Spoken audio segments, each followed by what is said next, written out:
ये किताब कुलुस्सियों की किताब मैं बताऊंगा, एंगल रखूंगा, उसके ऊपर एक वीडियो बनाऊंगा। दोस्तों अभी इसको देख लीजिए, 4 बातें, इन 4 बातों को समझिए। तो पहला है तैयार आंखें, आपने देखा होगा ना, पोस्ट हमने डाला था। एक है तैयार आंखें, तैयार कान, प्रभु का ज्ञान परखने का दान। वापस बोल देता हूं, तैयार आंखें, तैयार कान, प्रभु का ज्ञान परखने का दान।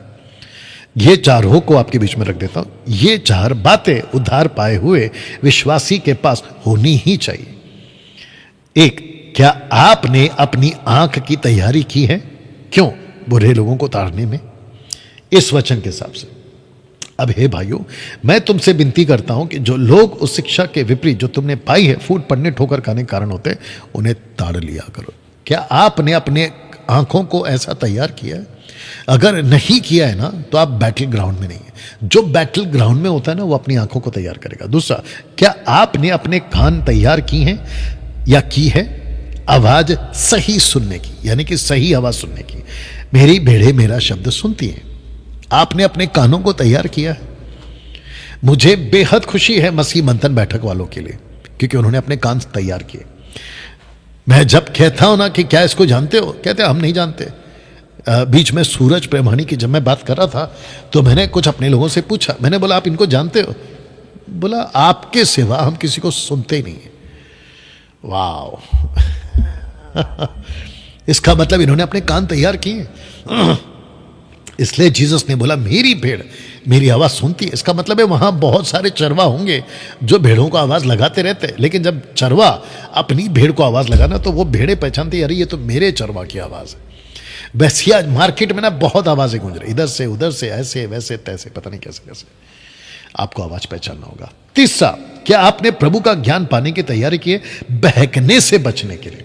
2 कुरिन्थियों 4:14 लिखा है कि ताकि हम आगे को बालक ना रहें, जो मनुष्यों की ठग विधा, चतुराई, भ्रम की युक्तियों के उपदेश की और हर बयारे से उछाले इधर उधर घुमाए जाते। आपको सही वचन की परख का ज्ञान होना बहुत जरूरी है। चौथा, क्या आपने परखने की तैयारी की है कि प्रभु मुझे परखने का दान दे ताकि मैं एक्सपोज कर सकूं, और यह भी कि तू बुरे लोगों को तो देख नहीं सकता, और जो अपने आप को प्रेरित कहते हैं और नहीं और है नहीं, परंतु तूने परख कर झूठा पाया। आपने झूठा कब पाया? जब आपने परखने का दान पाया। मैं चाहता हूं कि अंत के दिनों में पवित्र आत्मा से सबसे ज्यादा यह दान मांगे कि प्रभु मुझे परखने का दान दे, मैं लोगों को परख सकूं, मेरे लोकल पास्टर को परख सकूं, ऑनलाइन प्रीचर को परख सकूं। और अगर वो परखने का दान आपको मिल गया, मैं गारंटी देता हूं आपका अनंत काल का जीवन सुरक्षित है, सेफ है, आपका रैप्चर सेफ है। रखूंगा रैप्चर की बात। यहां 4 बातें हैं स्टीफन के साथ में, चारों की चारों बातें। स्टीफन की आंखें भी तैयार थी, स्टीफन के कान भी तैयार थे, बुद्धि भी थी और ज्ञान भी था, इस वचन के हिसाब से। पौलुस की अगर हम बात करें, पौलुस भी बिल्कुल तैयार था इस 2 वचन के हिसाब से। बात करने में मुखिया था, हर चीज में प्रभावशाली था। यीशु की अगर हम बात करें, एट द एज ऑफ 12 साल की उम्र में यह लिखा गया कि वो विद्वानों के सामने बैठता था, विद्वानों के सामने, उपदेशकों, देख लीजिए, उपदेशकों, हाईली एजुकेटेड उस वक्त में, जो कि गलत ट्रैक में था, वो बात अलग है, जब तक जीसस नहीं आए थे। जीसस आते थे, बात करते थे 12 साल की उम्र में, और जो बातें सुनते थे क्वेश्चन करते थे, ऐसा क्यों वैसा क्यों। ऐसी तैयारी आपकी भी होनी चाहिए, ये मैं बता रहा हूं ना। दोस्तों एक एंगल आपके बीच में रख देता हूं जल्दी से, और वो एंगल ये है कि 30 AD टू 90 AD तक में अर्ली चर्च इन 2 फेसेस, मतलब जो शुरुआत की जो कलीसिया थी ना, वो 2 फेस में कुछ ऐसी थी। तो एक है, रख दे रहा हूं, जिसको कहते हैं द फर्स्ट जनरेशन चर्च, और दूसरा है द सेकेंड जनरेशन चर्च। मतलब 30 टू 90, मतलब 30 से 90 के बीच में ये 2 जनरेशन का गैप हमको देखने को मिलता है, या 2 जनरेशन का फेस हमको देखने को मिलता है। एक है पतरस, पौलुस, स्टीफन, फिलिप का दौर। दूसरा जो जनरेशन है वो तिमोती और टाइटस टाइप के लोगों का जनरेशन। ये 2 जनरेशन आ गया। एक फिर इसको ये भी बोल सकते हैं अपोस्तलिक एरा, और दूसरा है पोस्ट अपोस्तलिक एरा, यानी कि अपोस्तलिक एरा और दूसरा है पोस्ट अपोस्तलिक। एक अपोस्तल जिसको हम पतरस, पौलुस जैसा बोल सकते हैं, दूसरे अपोस्तल जो उसके बाद के लोग आए थे। इन दोनों एरा के बीच में अगर आप ये पोस्टर देख सको, the first generation church, the apostolic era, Bible उद्धार पाए हुए लोगों के पास में नहीं थी, जिसको कहते कंप्लीट बाइबल कैनन नहीं थी, यानी कि लेटर्स नहीं थे। लेकिन जब सेकंड जनरेशन आता है, पतरस पौलुस के बाद का जो तिमोथी टाइटस है, उनके पास में पतरस पौलुस और यूहन्ना यूदा, यूहन्ना पतमुस जो टापू में था, उनकी किताबें इनके पास आ चुकी थी। और फिर जाकर मैंने लिखा है कि 6वीं सदी आते आते, क्योंकि इंग्लिश जो कि उस वक्त से लेके आज तक पूरी दुनिया में ये एक ऐसी लैंग्वेज है जिसको कह सकते हैं कि रूल कर रहा है ये लैंग्वेज। मतलब पूरी दुनिया में कहीं पे भी चले जाओ, अगर आपको इंग्लिश आती है तो यू कैन सर्वाइव, आप जी पाओगे। उस टाइम पे कंप्लीट बाइबल आ चुकी थी, जिसको हम कह सकते हैं कंप्लीट कैनन आ चुका था। इसको भी देख लीजिएगा, 2:13, तू वहां रहता है जहां शैतान का सिंहासन है।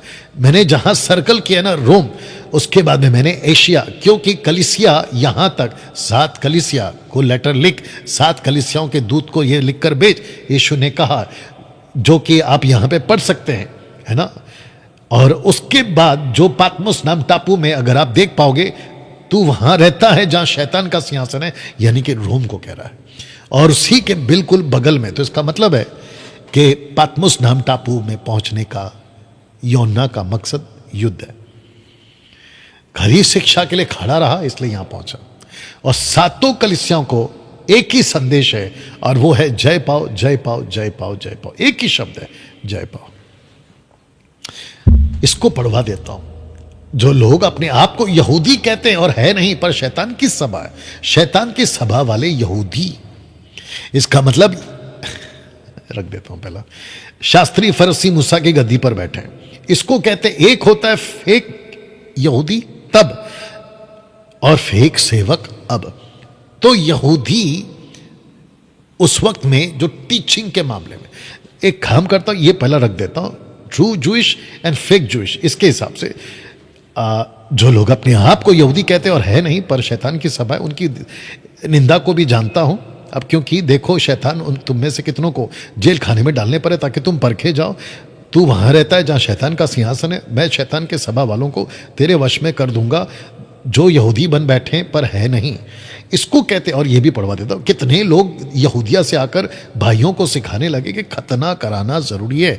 इसका मतलब इसको रखकर बता देता हूं कि डिवाइडेड किंगडम के टाइम पे ये गड़बड़ हो गई थी। क्या गड़बड़ हो गई थी?